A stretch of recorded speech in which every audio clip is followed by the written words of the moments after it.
ಕನಸುಗಳು ಚಿಕ್ಕದಾಗಿರ್ಬೋದು, ಆದರೆ ಅವುಗಳಲ್ಲಿ ಅಡಗಿರುವ ಶಕ್ತಿ ಇಡೀ ಲೋಕವನ್ನೇ ಗೆಲ್ಲಬಹುದು. ಎಲ್ರಿಗೂ ನಮಸ್ಕಾರ. ನಾನು ನಿಮ್ಮ ಪ್ರೀತಿಯ ಅಭಿಲಾಷ ಶೆಟ್ಟಿ. ಕನ್ನಡ ಎನ್ನುವುದು ಪ್ರತಿ ಜೋಡಣೆಯ ಅಕ್ಷರವಲ್ಲ, ಅದು ಉಸಿರಲ್ಲಿ ಬದುಕುವ ಭಾವನೆ, ನಮ್ಮ ಅಸ್ತಿತ್ವಕ್ಕೆ ಧೈರ್ಯ ನೀಡುವ ಆತ್ಮ. ಅಂತಹ ಕನ್ನಡ ಭಾಷೆಗೆ ಮತ್ತು ಸಾಹಿತ್ಯದ ಸೇವೆಗೆ ಚಿಕ್ಕ ವಯಸ್ಸಿನಲ್ಲೇ ಮನಸ್ಸು ಕೊಟ್ಟು ದೊಡ್ಡ ಜವಾಬ್ದಾರಿಯನ್ನು ಧೈರ್ಯವಾಗಿ ಸ್ವೀಕರಿಸಿ ಸಂಭ್ರಮಿಸುವಂತಹ ಕ್ಷಣವಿದು. ಇಂದು ನಮ್ಮೊಂದಿಗಿದ್ದಾರೆ ಕನ್ನಡದ ಮೇಲಿನ ನಿಷ್ಕಪಟದ ಪ್ರೀತಿ, ಮಾತಿನಲ್ಲಿ ಮಧುರತೆಯನ್ನು ಹೊಂದಿರುವ ಜಿಲ್ಲಾ ಮಕ್ಕಳ ಸಾಹಿತ್ಯ ಸಮ್ಮೇಳನದ ಅಧ್ಯಕ್ಷತೆಯನ್ನು ವಹಿಸಿಕೊಂಡಿರುವಂತಹ ಕುಮಾರಿ ಅವನಿ ಎನ್ ಗೋಗಟೆ ಇವರು. ನಮಸ್ಕಾರ ನಿಮಗೆ. ಮೊಟ್ಟ ಮೊದಲು ನಮ್ಮ ಒಂದು ಜಿಲ್ಲಾ ಮಕ್ಕಳ ಸಾಹಿತ್ಯ ಸಮ್ಮೇಳನ ಕಾರ್ಯಕ್ರಮಕ್ಕೆ ಅಧ್ಯಕ್ಷತೆಯನ್ನು ವಹಿಸಿಕೊಂಡಿರೋದಕ್ಕೆ ನಿಮಗೆ ನಮ್ಮ ವಾಹಿನಿಯ ಪರವಾಗಿ ಅಭಿನಂದನೆಗಳು. ಅವನಿ ಅವರೇ, ನಿಮಗೆ ಈ ಒಂದು ಗೌರವ ಅಧ್ಯಕ್ಷತೆಯನ್ನ ಅವರು ಹೇಳಿದಾಗ ಹೇಗೆ ಅನ್ನಿಸ್ತು ನಿಮ್ಗೆ? ನನಗೆ ತುಂಬಾ ಖುಷಿ ಆಯ್ತು ಅಂತ ಹೇಳಕ್ ಇಷ್ಟಪಡ್ತೀನಿ. ಯಾಕಂದ್ರೆ ನನಗೇನು ಹೊಳಿವೇ ಇರ್ಲಿಲ್ಲ ಈ ತರ ಮಕ್ಕಳ ಸಾಹಿತ್ಯ ಸಮ್ಮೇಳನ ಅನ್ನೋದನ್ನ ಮಾಡ್ತಾರೆ, ಇದರಲ್ಲಿ ಅಧ್ಯಕ್ಷತೆಯನ್ನ ಯಾರು ಅಧ್ಯಕ್ಷರು ಅನ್ನೋದನ್ನ ಅನೌನ್ಸ್ ಮಾಡ್ತಾರೆ ಅಂತ ನಂಗೆ ಏನು ಹೊಳಿವೇ ಇರ್ಲಿಲ್ಲ. ಮನೆಯಲ್ಲಿ ನನಗೆ ಅಪ್ಪ ಅಮ್ಮ ಬಂದು ಹೇಳಿದಾಗ ಅವರಿಬ್ರು ಮಾತಾಡ್ತಾ, ನಾನು ಇಲ್ಲ ಅವರಿಬ್ರಲ್ಲಿ ಯಾರನ್ನೋ ಒಬ್ರನ್ನ ಅಧ್ಯಕ್ಷತೆಯನ್ನ ವಹಿಸ್ಕೊಂಡಿರ್ತಾರೆ, ಅವರಿಬ್ರಲ್ಲಿ ಯಾರಿಗೊಬ್ರಿಗೆ ಅಧ್ಯಕ್ಷತೆ ಕೊಟ್ಟಿರ್ತಾರೆ ಅಂತ ಅನ್ಕೊಂಡಿದ್ದೆ ನಾನು. ಬಟ್ ಅವರಿಬ್ರು ನನಗೆ ಹೇಳಿದಾಗ ಆ ವಿಷಯ ನನ್ ಕಿವಿಗೆ ಬಿದ್ದಾಗ ತುಂಬಾ ಖುಷಿ ಆಯ್ತು ನನಗೆ. ಅಪ್ಪ ಅಮ್ಮಂಗೆ ನಾನು ಥ್ಯಾಂಕ್ಸ್ ಹೇಳಕ್ ಇಷ್ಟಪಡ್ತೀನಿ. ಅಂದ್ರೆ ನೀವೀಗ ಹೇಳಿದ್ರಿ, ಯಾಕಂದ್ರೆ ಇದು ನಮ್ಮ ಒಂದು ಇಂದಿನ ಮಕ್ಕಳಿಗೆ ಒಂದು ಸ್ಫೂರ್ತಿ. ಯಾಕಂದ್ರೆ ಎಲ್ರಿಗೂ ಕೂಡ ಕನ್ನಡದ ಮೇಲಿನ ಒಲವು ಬರೋದೇ ಇಲ್ಲ. ಅಂತಹದರಲ್ಲಿ ಈ ಒಂದು ಸಮಯದಲ್ಲಿ ನಿಮ್ಗೆ ಈ ಕನ್ನಡದ ಮೇಲೆ ಯಾಕಿಷ್ಟು ಆಸಕ್ತಿ ಬಂತು? ಅಂದ್ರೆ ಈ ಕನ್ನಡದಲ್ಲಿ ಯಾವ ಒಂದು ವಿಷಯಕ್ಕೆ, ಅಂದ್ರೆ ನಿಮ್ಗೆ ಓದ್ಲಿಕ್ಕ ಅಥವಾ ಬರೀಲಿಕ್ಕ ಅಥವಾ ಕತೆ ಸಂಕಲನಕ್ಕ, ಯಾವ್ದ್ರ ಮೇಲೆ ನಿಮ್ಗೆ ಕನ್ನಡದ ಮೇಲೆ ಆಸಕ್ತಿ ಒಲವು ಉಂಟಾಯ್ತು? ನನಗೆ ಓದ್ತಾ ಓದ್ತಾ ಕನ್ನಡ ತುಂಬಾ ಇಷ್ಟ ಆಯ್ತು ಅಂತ ಹೇಳ್ತೇನೆ. ಯಾಕಂದ್ರೆ ಓದ್ತಾ ಇರುವಾಗ ನಮಗೆ ಸಾಕಷ್ಟು ಇನ್ಫಾರ್ಮೇಶನ್ ಗಳು ಸಿಗ್ತವೆ. ಹೌದು, ಏನು ಎಂತ ಯಾವ ತರ ಇದೆ ಇವೆಲ್ಲ ತುಂಬಾ ಇನ್ಫಾರ್ಮೇಶನ್ ಗಳು ಸಿಗ್ತವೆ. ಇನ್ಫಾರ್ಮೇಶನ್ ಗಳು ಸಿಕ್ಕಿದಾಗ ನಾವ್ ಅದನ್ನ ಹೊರಗಡೆ ಹಾಕಕ್ ಸಾಧ್ಯ ಆಗುತ್ತೆ. ಅಂದ್ರೆ ಏನಿದೆ ಅದರಿಂದ ನಾವ್ ಇನ್ನು ಕನ್ನಡನ ಇಂಪ್ರೂವ್ ಮಾಡ್ಬೋದು ಅಂತ ಹೇಳಕ್ ಇಷ್ಟ. ಹೌದು, ಯಾಕಂದ್ರೆ ಒಂದು ಪುಸ್ತಕವನ್ನ ಓದೋದು ನಾವು ಅಷ್ಟೇ. ಯಾಕಂದ್ರೆ ಒಂದು ಎಷ್ಟೋ ಪ್ರವಾಸವನ್ನ ಮಾಡಿರ್ತೀವಿ, ಎಷ್ಟೋ ಒಂದು ಪುಸ್ತಕವನ್ನ ಓದಿರ್ತೀವಿ, ಅದೆಲ್ಲದೂ ಕೂಡ ಅನುಭವಗಳು ಸಾಕಷ್ಟು ಬರ್ತವೆ. ಅಂತದ್ರಲ್ಲಿ ನಿಮ್ಗೆ ಈ ಒಂದು ವಯಸ್ಸಿನಲ್ಲಿ ಪುಸ್ತಕವನ್ನೇ ಯಾಕೆ ಓದಬೇಕು, ಅದು ಕನ್ನಡ ಪುಸ್ತಕವನ್ನೇ ಯಾಕೆ ಓದಬೇಕು ಅಂತ ಅನ್ನಿಸ್ತು ನಿಮ್ಗೆ? ತುಂಬಾ ಬೇರೆ ಮಕ್ಕಳು ಇಂಗ್ಲಿಷ್, ಹಿಂದಿ, ಬೇರೆ ಭಾಷೆಗಳನ್ನ ಇತ್ತೀಚೆಗೆ ಬೇರೆ ಭಾಷೆಗಳನ್ನ ಪ್ರೀತಿಸಲು ಸ್ಟಾರ್ಟ್ ಮಾಡಿದ್ದಾರೆ. ಖಂಡಿತ. ಅದಕ್ಕೆ ನನ್ನಲ್ಲಿ ನಿಂತು ನಾನು ಬರೀ ಕನ್ನಡ ನೋಡ್ಕೊಂಡು ಹಂಗಂತ ಬೇರೆ ಭಾಷೆಗಳನ್ನ ನೆಗ್ಲೆಕ್ಟ್ ಮಾಡೋದು ಅಂತ. ಹೌದು, ಕನ್ನಡನ ಮುಂದುವರಿಸಬೇಕು, ಕನ್ನಡನ ಬೆಳೆಸಬೇಕು ಅಂತ ನನ್ನ ತಲೆಯಲ್ಲಿತ್ತು. ನಾನು ಅದಕ್ಕಾಗಿ ಕನ್ನಡ ಪುಸ್ತಕಗಳನ್ನ ತುಂಬಾ ಓದಕ್ ಸ್ಟಾರ್ಟ್ ಮಾಡಿದೆ. ಅದರಿಂದ ನನ್ ಜ್ಞಾನ ಭಂಡಾರ ಜಾಸ್ತಿ ಆಯ್ತು ಅಂತ ಹೇಳಕ್ ಇಷ್ಟಪಡ್ತೇನೆ. ಈಗ ಹೇಳ್ತಾ ಇದ್ರಿ ಕನ್ನಡ ಅಂದ್ರೆ ನಮ್ಗೆ ಒಂದು ಹೇಗೆ ಅಂದ್ರೆ ತಾಯಿ ಮೇಲಿನ ಪ್ರೀತಿ ಅಂತ ಹೇಳ್ಬೋದು. ಯಾಕಂದ್ರೆ ಕನ್ನಡ ನಮ್ಮ ನಾಡು, ಕರ್ನಾಟಕ ಅನ್ನೋದು ಆ ಹೆಸರು ಕೇಳುವಾಗ್ಲೇ ಕೂಡ ನಮ್ಗೆ ಒಂದು ಮೈಯಲ್ಲಿ ರೋಮಾಂಚನ ಆಗ್ತದೆ. ಅಂತ ಅದ್ರಲ್ಲಿ ನೀವೀಗ ಹೇಳಿದ್ರಿ ನನ್ನ ತಂದೆ ತಾಯಿ ಕೂಡ ಇದಕ್ಕೆ ಒಂದು ಬೆನ್ನೆಲುಬಾಗಿ ನಿಂತಿದ್ದಾರೆ ಅಂತ. ನಿಮ್ಗೆ ಈ ಒಂದು ಯಶಸ್ಸು ಅನ್ನೋದು ಅಷ್ಟು ಸುಲಭವಾಗಿ ಯಾರಿಗೂ ಬರೋದಿಲ್ಲ. ಅದರಲ್ಲೂ ಇಂತಹ ಒಂದು ಪುಟ್ಟ ಬಾಲಕಿ ಈ ಒಂದು ಸಣ್ಣ ವಯಸ್ಸಿನಲ್ಲಿ ಇಷ್ಟೊಂದು ಯಶಸ್ಸನ್ನ ನೀವು ಕಂಡಿದ್ದೀರಿ. ಈ ಯಶಸ್ಸಿನ ಹಿಂದೆ ಯಾರ ಪಾತ್ರ ಇದೆ? ನಿಮ್ಮ ಅಮ್ಮಂದ ಅಥವಾ ನಿಮ್ಮ ಒಂದು ಗುರುಗಳದ್ದ? ಇದರಲ್ಲಿ ಇದನ್ನ ಹೇಳ್ಬೇಕಂದ್ರೆ 3 ಜನ ಮುಖ್ಯವಾದ ಪಾತ್ರ ರೋಲ್ ಪ್ಲೇ ಮಾಡಿದ್ದಾರೆ ಅಂತ ಇಷ್ಟಪಡ್ತೇನೆ. ಯಾಕಂದ್ರೆ ಮೊದಲನೇದಾಗಿ ನನ್ನ ಅಪ್ಪ ಅಮ್ಮ ಎಲ್ಲದ್ರಲ್ಲೂ ನನ್ನ ಸಪೋರ್ಟ್ ಮಾಡ್ಕೊಂಡು ಮುಂದೆ ಬಂದಿದ್ದಾರೆ. ಓದೋದ್ರಲ್ಲಿರ್ಲಿ, ಸಂಗೀತ, ನೃತ್ಯ, ಕ್ರೀಡೆ, ಏನಾದ್ರೂ ಅಪ್ಪ ಅಮ್ಮ ಫಸ್ಟ್ ಸಪೋರ್ಟ್ ಮಾಡ್ತಾರೆ. ಇನ್ ಬಿಟ್ರೆ ಶಾಲೆಯಲ್ಲಿ ಗುರುಗಳು ಎಲ್ಲ ಪ್ರತಿಯೊಂದು ಹೆಜ್ಜೆಗೂ ನನ್ನನ್ನ ಸಪೋರ್ಟ್ ಮಾಡ್ತಾ ಬಂದಿದ್ದಾರೆ. ಅದಕ್ಕೆ 3 ಜನನು ಇದರಲ್ಲಿ ಮುಖ್ಯವಾದ ಪಾತ್ರ ಇದ್ದಾರೆ ಅಂತ ಹೇಳಕ್ ಇಷ್ಟ. ಈಗ ಅಪ್ಪ ಅಮ್ಮನ ಬಗ್ಗೆ ಹೇಳ್ತಾ ಇದ್ರಿ, ಹೆಣ್ಣೊಂದು ಕಲಿತರೆ ಶಾಲೆಯೊಂದು ತೆರೆದಂತೆ ಅಂತ ಒಂದೊಂದು ಮಾತಿದೆ. ಅದೇ ತರ ನೀವೊಂದು ಹೆಣ್ಣು ಮಗಳಾಗಿದ್ರು ಕೂಡ ನಿಮ್ಮ ಅಪ್ಪ ಅಮ್ಮ ನನ್ನ ಮಗಳು ಇದರಲ್ಲೇ ಬರಬೇಕು, ಈ ಒಂದು ಕ್ಷೇತ್ರದಲ್ಲೇ ಮುಂದುವರಿಬೇಕು ಅಂತ. ಯಾಕಂದ್ರೆ ಈಗಿನ ಒಂದು ಕಾಲಘಟ್ಟದಲ್ಲಿ ಎಷ್ಟೋ ಒಂದು ಯಾವುದೋ ಒಂದು ಬೇರೆ ಬೇರೆ ತರದ ಆಕ್ಟಿವಿಟೀಸ್ ಇರುತ್ತೆ. ಅಂಥದ್ರಲ್ಲಿ ನಾವು ಕನ್ನಡದಲ್ಲೇ ಒಂದು ಮುಂದುವರಿಬೇಕು ಅನ್ನೋ ಒಂದು ಈ ಒಂದು ಹವ್ಯಾಸ ನಿಮ್ಗೆ ಹೇಗೆ ಬಂತು? ಯಾಕಂದ್ರೆ ಪ್ರತಿಯೊಂದು ಮಕ್ಕಳಿಗೂ ಕೂಡ ಈಗ ಇಂಗ್ಲಿಷ್, ನಾನು ಮಕ್ಕಳಿಗಿಂತ ಹೆಚ್ಚಾಗಿ ಅಪ್ಪ ಅಮ್ಮಂದ್ರು ನಾನು ನನ್ನ ಮಗಳನ್ನ ಇಂಗ್ಲಿಷ್ ಮೀಡಿಯಮಲ್ಲೇ ಹಾಕಬೇಕು, ಬಾಯ್ ಎತ್ತಿದ್ರೆ ನನ್ನ ಮಗಳು ಇಂಗ್ಲಿಷ್ ಬಿಟ್ರೆ ಬೇರೆ ಯಾವ ಭಾಷೆನೂ ಮಾತಾಡಬಾರ್ದು ಅನ್ನೋ ಒಂದು ಮೈಂಡ್ ಸೆಟ್ ಇದೆ ಅವರಿಗೆ. ಅಂಥದ್ರಲ್ಲಿ ನೀವು ನನ್ನ ಮಗಳು ಒಂದು ಕನ್ನಡ ಒಂದು ಭಾಷೆಯನ್ನೇ ಒಂದು ಮೇಯ್ನ್ ಆಗಿ ತಗೊಳ್ಬೇಕು, ಅವಳು ಅದನ್ನೇ ಒಂದು ಮುಂದುವರ್ಸ್ಕೊಂಡು ಹೋಗ್ಬೇಕು, ನಮ್ಮ ಕನ್ನಡದ ಸಂಸ್ಕೃತಿಯ ಪರಂಪರೆಯನ್ನ ಮುಂದುವರ್ಸ್ಕೊಂಡು ಹೋಗ್ಬೇಕು ಅನ್ನೋ ಒಂದು ಪ್ರೋತ್ಸಾಹ ನೀಡಿದ್ರಲ್ವಾ, ಅದಕ್ಕೆ ಅವರಿಗೆ ಹೇಗೆ ಆ ಒಂದು ಒಲವು ಬಂತು, ಅದರಿಂದ ನಿಮ್ಗೆ ಹೇಗೆ ಉತ್ತೇಜನ ಆಯ್ತು? ಮೊದಲನೇದಾಗಿ ನನ್ನ ಅಪ್ಪ ಅಮ್ಮ ಯಾವತ್ತೂ ನಂಗೆ ಒತ್ತಾಯ ಮಾಡಿಲ್ಲ ನೀನ್ ಕನ್ನಡದಲ್ಲೇ ಮುಂದುವರಿಬೇಕು, ಕನ್ನಡದಲ್ಲೇ ಏನಾರು ಅಚೀವ್ ಮಾಡ್ಬೇಕು ಅಂತ. ಹಂಗಂತ ಬೇರೆ ಭಾಷೆನೇ ಪ್ರೀತಿಸ್ಬೇಕು ಅಂತ ಯಾವತ್ತೂ ಹೇಳಿಲ್ಲ ಅವ್ರು ನನಗೆ. ಎರಡರಲ್ಲೂ ಒತ್ತಾಯ ಮಾಡಿಲ್ಲ.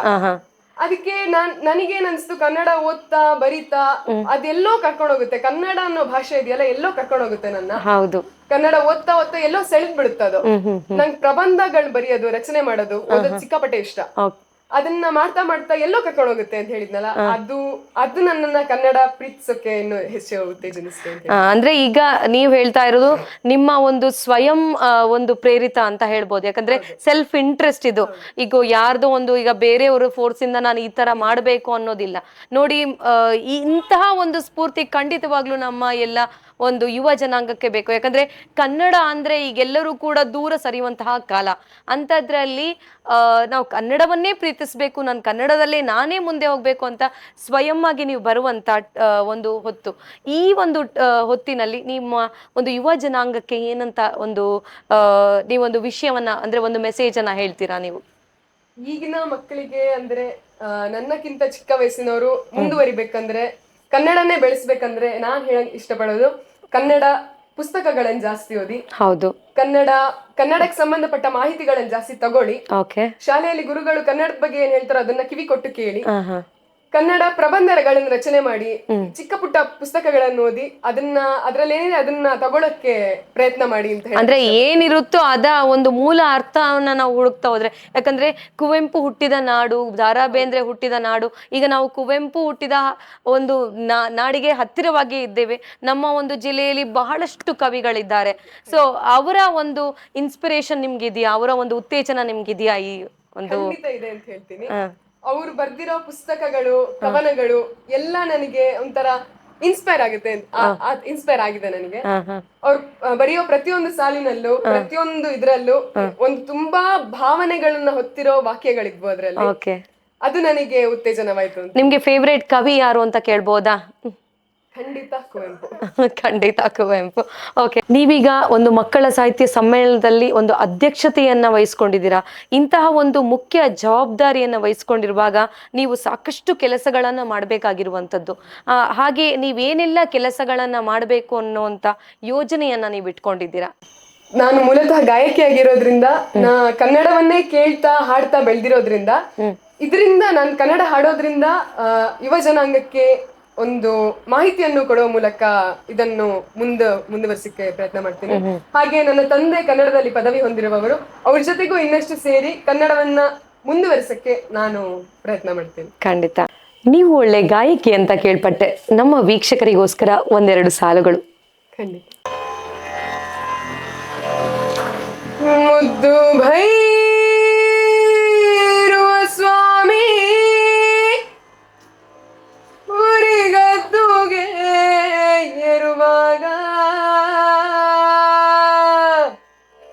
ಸಿದ್ಧಾರ ಶಿವಮಠಕ್ಕೆ ಬೆಳಗಾಗೋ ಕ್ವಾಲನ ಕ್ವಾಲೆ. ಮುದ್ದು ಭೈರವ ಸ್ವಾಮಿ ಊರಿಗದ್ದುಗೆ ಇರುವಾಗ, ಮುದ್ದು ಭೈರವ ಸ್ವಾಮಿ ಊರಿಗದ್ದುಗೆ ಇರುವಾಗ, ಸಿದ್ಧಾರ ಶಿವಮಠಕ್ಕೆ ಬೆಳಗಾಗೋ ಕ್ವಾಲನ ಕ್ವಾಲೆ. ಸಿದ್ಧಾರ ಶಿವಮಠಕ್ಕೆ ಬೆಳಗಾಗೋ ಕ್ವಾಲನ ಕ್ವಾಲೆ. ಮುದ್ದು ಭೈರವ ಸ್ವಾಮಿ ಊರಿಗದ್ದುಗೆ ಇರುವಾಗ, ಸಿದ್ಧಾರ ಶಿವಮಠಕ್ಕೆ ಬೆಳಗಾಗೋ ಕ್ವಾಲನ ಕ್ವಾಲೆ.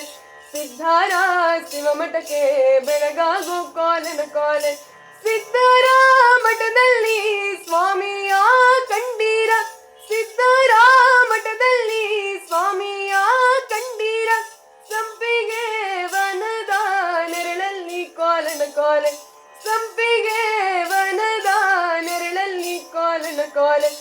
ಸಂಪಿಗೆ ವನದ ನೆರಳಲ್ಲಿ ಭೈರುವ ಸಂಪಿಗೆ ವನದ ನೆರಳಲ್ಲಿ ಭೈರುವ ನವಿಲೊಂದ ಕುಣಿಸುವ ಪರಿ ನೋಡೆ ಕಾಲನ ಕಾಲೆ ನವಿಲೊಂದ ಕುಣಿಸುವ ಪರಿ ನೋಡೆ ಕಾಲನ ಕಾಲೆ ಮುದ್ದು ಭೈರುವ ಸ್ವಾಮಿಯುರಿಗದ್ದುಗೆ ಇರುವಾಗ ಮುದ್ದು ಭೈರುವ ಸ್ವಾಮಿಯುರಿಗದ್ದುಗೆ ಇರುವಾಗ ಸಿದ್ಧಾರ ಶಿವಮಠಕ್ಕೆ ಬೆಳಗಾಗೋ ಕಾಲನ ಕಾಲೆ ಸಿದ್ಧಾರ ಶಿವಮಠಕ್ಕೆ ಬೆಳಗಾಗೋ ಕಾಲನ ಕಾಲೆ ಸಿದ್ಧಾರ ಶಿವಮಠಕ್ಕೆ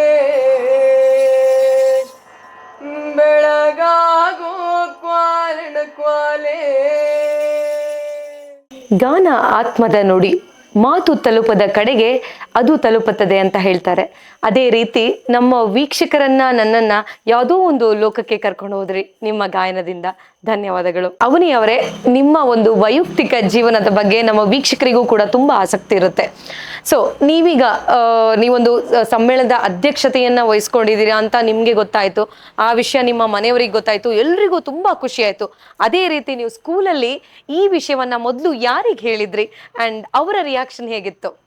ನಾನು ಈ ವಿಷಯ ನನ್ ಮೊದ್ಲು ಕಿವಿಗ್ ಬಿದ್ದಾಗ ನನ್ ಪಕ್ಕದಲ್ಲಿ ಕೂತಿರೋ ಗೆಳತಿಗೆ ಹೇಳಿದೆ. ಓಕೆ, ತುಂಬಾ ಖುಷಿ ಪಟ್ಲೋಳು, ಶುಭಾಶಯಗಳನ್ನ ಹಾರೈಸಿದ್ಲೋಳು.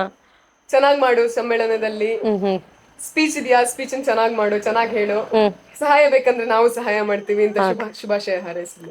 ಓಕೆ, ನಿಮ್ಗೀಗ ಕನ್ನಡ ಅಂತ ಹೇಳಿದ್ರೆ ನನಗೆ ಕನ್ನಡದ ಬಗ್ಗೆ ತುಂಬಾ ಆಸಕ್ತಿ ಇದೆ, ನಾನು ಯಾವಾಗ್ಲೂ ಕೂಡ ಕನ್ನಡದ ಪುಸ್ತಕವನ್ನ ಓದ್ತೀನಿ, ಅದ್ರ ಬಗ್ಗೆ ಒಲವನ್ನ ಮೂಡಿಸ್ಕೊಂಡಿದೀನಿ ಅಂತ ಹೇಳಿದ್ರಿ. ಕನ್ನಡದ ಒಂದು ಯಾವ ಪದ ಅಥವಾ ಯಾವ ವಾಕ್ಯ ನಿಮ್ಗೆ ತುಂಬಾ ಇಷ್ಟ? ನನಗೆ ತುಂಬಾ ಮನಮುಟ್ಟುವ ವಾಕ್ಯ ಅಂದ್ರೆ ಕುವೆಂಪುರವರ ಎಲ್ಲಾದರೂ ಇರು ಎಂಥಾದರೂ ಇರು ಎಂದೆಂದಿಗೂ ನೀ ಕನ್ನಡವಾಗಿರು, ಕನ್ನಡವೇ ಸತ್ಯ ಕನ್ನಡವೇ ನಿತ್ಯ. ಅವನಿ ಅವರಿಗೆ ಕೆಲವೊಂದು ಕ್ವಶನ್ಸ್ ಗಳನ್ನ ನಾನು ಕೇಳ್ತೀನಿ. ಅವನಿ ಅವರೇ, ನಿಮ್ಗೆ ಒಂದು ಕನ್ನಡದ ಕವಿಗಳು ಅಥವಾ ಲೇಖಕರು ಯಾರಿಷ್ಟ? ಅವರಲ್ಲಿ ನಿಮ್ಗೆ ಏನಿಷ್ಟ ಆಗತ್ತೆ? ನನಗೆ ತುಂಬಾ ಇಷ್ಟ ಆಗೋರಂದ್ರೆ ಎಚ್.ಎಸ್. ವೆಂಕಟೇಶ್ ಮೂರ್ತಿ ಅವರು. ಅವ್ರ ಸಾಹಿತ್ಯ ಪ್ರೇಮ ತುಂಬಾ ಮನ ಮುಟ್ಟುತ್ತೆ ನನಗೆ. ಅವರು ನಮಗೆ ತುಂಬಾ ಆತ್ಮೀಯರಾಗಿದ್ರು, ನಮ್ಮ ಮನೆಗೆ ಹೋಗಿ ಬರ್ತಾ ಇದ್ರು. ನಾವು ಕೂಡ ಅವರೊಟ್ಟಿಗೆ ತುಂಬಾ ಕಾರ್ಯಕ್ರಮಗಳನ್ನ ಮಾಡಿದ್ವಿ. ಅವರಲ್ಲಿ ಸಾಹಿತ್ಯ ಪ್ರೇಮ ನನಗೆ ತುಂಬಾನೇ ಇಷ್ಟ ಆಗುತ್ತೆ. ಅವ್ರು ಬರೆಯೋ ಪ್ರತಿಯೊಂದು ಕವನಗಳಲ್ಲೂ ಆ ಭಾವನೆ ಇದೆಯಲ್ಲ, ಖಂಡಿತ ಮನ ಮುಟ್ಟುತ್ತದು. ನೀವೀಗ ಹೇಳಿದ್ರೆ HSV ಅವರು ನಿಮ್ಗೆ ತುಂಬಾ ಆತ್ಮೀಯರಾಗಿದ್ರು ಅಂತ. ನಾನೊಂದು ವಿಷಯ ಕೇಳ್ಪಟ್ಟೆ, ನಿಮ್ಮ ಬಗ್ಗೆ ಒಂದು ಕವನವನ್ನ HSV ಅವರು ಬರೆದಿದ್ದಾರೆ ಅಂತ. ಅದ್ರ ಬಗ್ಗೆ ನಿಮ್ಗೆ ಏನಾದ್ರು ಗೊತ್ತಾ?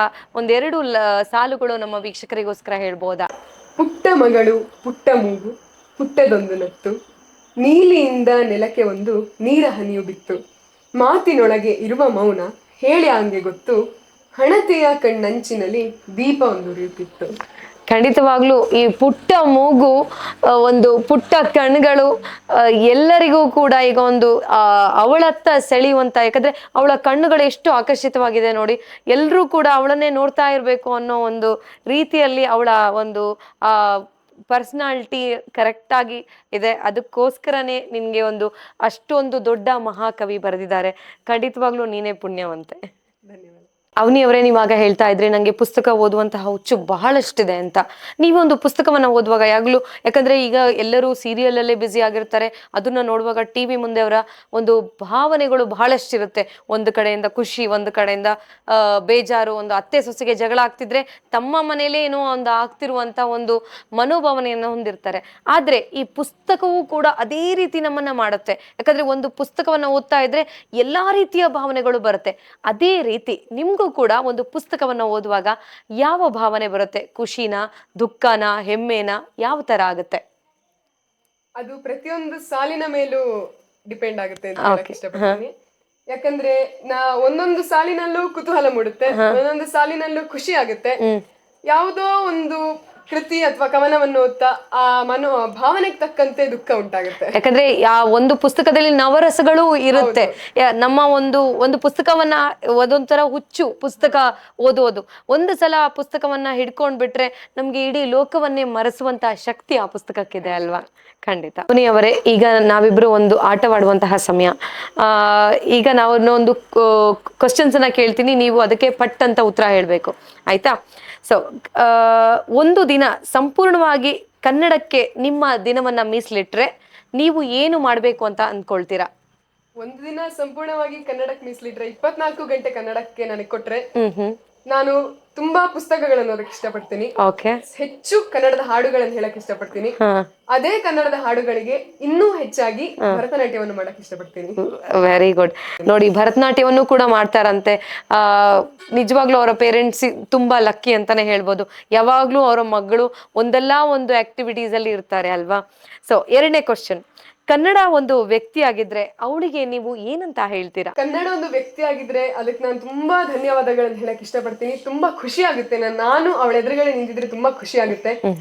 ಯಾಕೆಂತ ಹೇಳಿದ್ರೆ ಕನ್ನಡ ಅನ್ನೋದು ನಮಗೆ ವ್ಯಕ್ತಿಯಾಗಿ ಸಿಗೋದಂದ್ರೆ ಯಾವ್ದೋ ಒಂದು ಜನ್ಮದ ಪುಣ್ಯ ಅಂತ ಹೇಳಿ. ಹೌದು. ಮೂರನೇದು, ನೀವು ಒಂದು ಕಥೆಯ ಪಾತ್ರವಾಗಿದ್ರೆ ಯಾವ ಪಾತ್ರವಾಗಿರ್ಬೇಕು ಅಂತ ಇಚ್ಛಿಸ್ತೀರಾ? ಅಂದ್ರೆ ಯಾವ ಒಂದು ಪುಸ್ತಕ ನಿಮ್ಗೆ ತುಂಬಾ ಇಷ್ಟ? ಈಗ ನೋಡಿ, ಕುವೆಂಪು ಅವರ ಕಾನೂರು ಹೆಗ್ಗಡತಿ ಆಗಿರ್ಬೋದು, ಅಂತಹ ಬಹಳಷ್ಟು ಪುಸ್ತಕಗಳು ನಮ್ಮ ಕವಿಗಳು ನಮ್ಗೆ ಬರೆದು ಕೊಟ್ಟು ಹೋಗಿದ್ದಾರೆ. ಅಂತಹ ಒಂದು ಕಥೆಗಳಲ್ಲಿ ಯಾವ ಪಾತ್ರವನ್ನ ನಿಮ್ಗೆ ಒಂದು ಈ ಒಂದು ಪಾತ್ರ ಇದ್ರೆ ನಾನು ಒಂದು ಮಾಡ್ಬೇಕು ಅನ್ನೋ ಒಂದು ಮನಸ್ಸಿನಲ್ಲಿ ಮೂಡಿರುತ್ತೆ? ಯಾಕಂದ್ರೆ ನೀವಾಗ್ಲೇ ಹೇಳಿದ್ರಿ ನೀವಾಗ ಭರತನಾಟ್ಯ ಕಲಾವಿದ್ರು ಅಂತ. ಭರತನಾಟ್ಯ ಕಲಾವಿದರಿಗೆ ಖಂಡಿತವಾಗ್ಲೂ ಅಭಿನಯ ಅನ್ನೋದು ಒಂದು ಆಸ್ತಿಯೇ. ಹಾಗಾಗಿ ನೀವೊಂದು ಆ ನಟನೆಯನ್ನ ಮಾಡ್ಬೇಕು ಅಂತಿದ್ರೆ ಯಾವ ಒಂದು ಪಾತ್ರವನ್ನ ನೀವು ಮಾಡ್ಲಿಕ್ಕೆ ಇಚ್ಛೆ ಪಡ್ತೀರಾ? ನೀವು ಕೇಳಿದ್ರಿ ಈಗ ಕನ್ನಡದಲ್ಲಿ ಯಾವ ಪಾತ್ರ ಕೊಟ್ರೆ ನೀವು ತುಂಬಾ ಖುಷಿಯಲ್ಲಿ ಮಾಡ್ತೀಯ ಅಂತ. ನಾನು ಕನ್ನಡದಲ್ಲಿ ನಾಯಕಿ ಆಗಿದ್ರೆ ಮಕ್ಕಳಿಗೆ ಕನ್ನಡದ ಮೇಲೆ ಒಲವು ಮೂಡಿಸಕ್ಕೆ ಯಾವ ಒಂದು ಮಾತು ಅಥವಾ ಯಾವ ಒಂದು ಪಾಠ ಅವರಿಗೆ ಬೋಧನೆ ಅಂತಾಗುತ್ತೆ, ಆ ಒಂದು ಪಾತ್ರವನ್ನು ಅವರಿಗೆ ಕನ್ನಡದ ಬಗ್ಗೆ ಹೇಗೆ ಒಲವನ್ನು ಮೂಡಿಸ್ಲಿಕ್ಕೆ ನಿಮ್ಮ ಕೈಲಿಂದ ಆಗುತ್ತೋ ಆ ತರ ಒಂದು ಪಾತ್ರವನ್ನ ನೀವು ಮಾಡ್ತೀರಾ. ನಿಮ್ಮ ಒಂದು ನೆಕ್ಸ್ಟ್ ಕ್ವಶನ್, ಒಂದು ಪದದಿಂದ ನಿಮ್ಮ ಕನ್ನಡ ಪ್ರೀತಿಯನ್ನ ಹೇಳ್ಬೇಕಾದ್ರೆ ಯಾವ ಪದವನ್ನ ನೀವು ಆಯ್ಕೆ ಮಾಡ್ತೀರಾ? ಅತ್ಯದ್ಭುತ. ಓ, ಬಹಳ ನಿಮ್ಮ ಉತ್ತರದಷ್ಟೇ ಆ ಒಂದು ಪದವು ಕೂಡ ಸೊಗಸಾಗಿತ್ತು. ನಿಮ್ಮ ಉತ್ತರವೂ ಕೂಡ ಅದೇ ರೀತಿ ಅತ್ಯದ್ಭುತವಾಗಿದೆ. ನಿಮ್ಮ ನೆಕ್ಸ್ಟ್ ಕ್ವಶನ್, ಅಧ್ಯಕ್ಷೆಯಾಗಿರುವ ನೀವು ಮಕ್ಕಳಿಗಾಗಿ ಮೊದಲಿಗೆ ಯಾವ ಚಿಕ್ಕ ಕೆಲಸವನ್ನ ಪ್ರಾರಂಭಿಸಬೇಕು ಅಂತ ಅಂದ್ಕೊಂಡಿದ್ದೀರಾ? ಅವನಿಯವರೇ, ನಿಮ್ಮ ನೆಕ್ಸ್ಟ್ ಕ್ವಶನ್, ಯಾರಾದ್ರೂ ಕನ್ನಡ ಕಷ್ಟ ಅಂತ ಹೇಳಿದ್ರೆ ಅವರಿಗೆ ನೀವೇನಂತ ಹೇಳ್ತೀರಾ? ಖಂಡಿತ ಇಲ್ಲ ಅಂತ ಹೇಳಕ್ ಇಷ್ಟಪಡ್ತೀನಿ. ಯಾಕಂದ್ರೆ ಕನ್ನಡ ಬೇರೆ ಭಾಷೆಗೆ ಹೋಲಿಸಿದ್ರೆ ತುಂಬಾ ಸುಲಭವಾದ ಭಾಷೆ. ನಾವೆಲ್ಲರೂ ಮತ್ತೆ ನಮ್ಮ ಹೆಚ್ಚಿನ ಜನಸಂಖ್ಯೆಯಲ್ಲಿ ಹೆಚ್ಚಿನ ಜನರು ಮಾತನಾಡುವ ಮಾತೃಭಾಷೆ, ಮೂಲ ಭಾಷೆ ಕನ್ನಡ ಆಗಿರುತ್ತೆ. ಖಂಡಿತ ಅದು ಖಂಡಿತ ಕಷ್ಟವಾದ ಭಾಷೆ ಅಲ್ಲ. ಬೇರೆ ಭಾಷೆಗೆ ಹೋಲಿಸಿದ್ರೆ ತುಂಬಾ ಸುಲಭವಾದ ಭಾಷೆ ಅದು. ಮನೆಯಲ್ಲೇ ನೀವು ಕನ್ನಡ ಮಾತಾಡೋದು ಅಂತ ಹೇಳಿದ್ರಿ, ಅದು ನಿಮ್ಗೆ ಯಾವ ರೀತಿ ಸಹಾಯ ಮಾಡ್ತಾ ಇದೆ?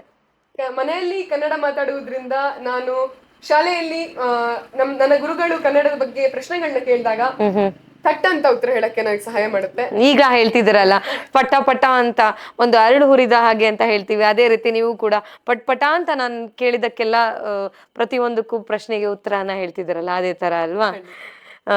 ನಿಮ್ಮ ಅಮ್ಮ ಅಥವಾ ಅಪ್ಪ, ನೀವಾಗ್ಲೇ ಹೇಳಿದ್ರಿ ನೀವೆಲ್ಲರೂ ಕೂಡ ಮೂಲತಃ ಗಾಯಕರು ಅಂತ, ಅವರು ಹಾಡಿದಂತಹ ಯಾವ ಹಾಡು ನಿಮ್ಮ ಮನಸ್ಸಿನಲ್ಲಿ ಇನ್ನೂ ಅಚ್ಚಳಿಯದೆ ಉಳಿದಿದೆ?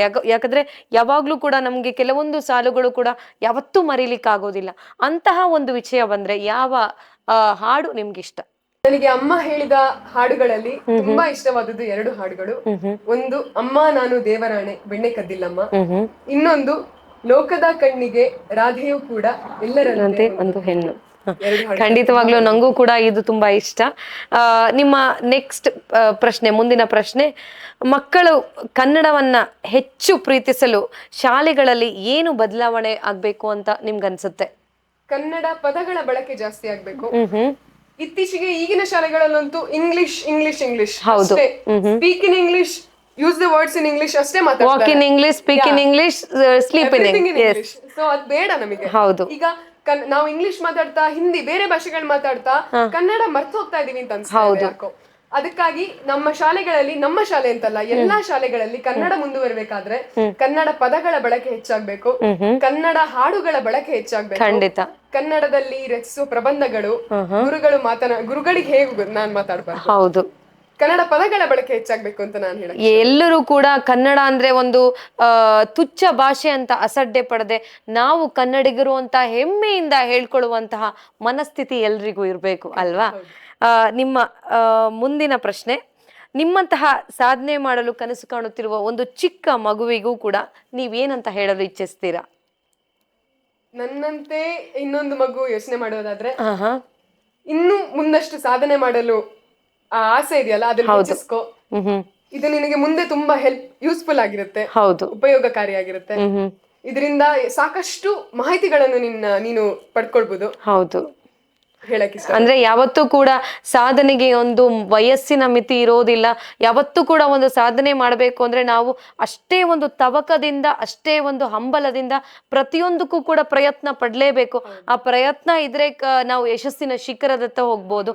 ಒಂದು ಯಶಸ್ಸು ಮಾಡಿದ್ಮೇಲೆ, ಒಂದು ಸಾಧನೆ ಮಾಡಿದ್ಮೇಲೆ ಇದು ನಂದು ಮುಗೀತು, ಇದೇ ಇಷ್ಟೇ ಅಂತ ಮನಸ್ಥಿತಿ ಇರದೆ ಖಂಡಿತವಾಗ್ಲೂ ನಾವು ಇನ್ನೂ ಸಾಧನೆ ಮಾಡಬೇಕು.